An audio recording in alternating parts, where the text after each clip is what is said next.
And here we are again, and there was only one correct move, and you might be tempted to move your king to one of those green squares, but it is actually king to e5. And what is it about those green squares? What are they called, Carsten? They are called key squares. And the reason is when white's king reaches one of the key squares, then white always wins. So black's king must defend the key squares. And in this case, it's always by opposition. But here a lot of forms of opposition are coming. First, it's clear that black has to defend passively because the active solution backfires. Here, you only need to know that the queen is always winning against the knight's pawn on the second side, unless the attacking king is unless the attacker is very clumsily placed, but obviously not the case here. Here, white wins. So black has to defend passively and has to take the virtual opposition with king e5. Opposition is when all corners of the rectangle around the kings have the same color. Either two corners for a rectangle, which isn't a real rectangle, typical way of mathematicians of looking at the world. So all corners, either two corners or all four corners have the same color. Then it's opposition. And here black always has to take the right form of opposition. For example, now black must take the diagonal opposition. And all key squares are in the square of the protected passed h4 pawn, and this is the reason why the defender can draw with opposition defense. Okay. He cannot be lured out of the defensive zone. And here even, by the way, king e4 virtual opposition would draw, but even distant diagonal opposition is a draw.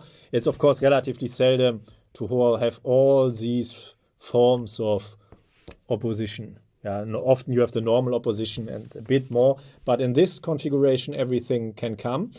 But here black shall not take the virtual opposition because black doesn't have king f4 available. Yes, tricky. Yeah, and if you take virtual opposition again, then you white get is into coming the key on the squares. key squares, invading on the key squares, threatening king d4 must be stopped, then normal opposition, then key square, then the g pawn falls, and then the game. So this is one of the few cases where really all forms of opposition are relevant. Here, only move is distant opposition, then normal opposition, distant opposition, normal opposition, and again only move diagonal opposition. All four corners of the rectangle are light, and I can see it much easier. And this geometric definition of opposition is much easier for me. I can see much easier that the corners have the same colors. It could also be said the number of squares is odd. But it would take much longer for me to see that this rectangle has 9 squares and this is odd. I can quicker see that all corners are light. So I like the geometric definition of opposition more. And this is a case in point where black can draw by always taking the right form of opposition. By the way, just a quick side note, this is from 1792, shortly after the French Revolution. So there was a lot of opposition. Yeah, all right. That's how they came to this. Probably.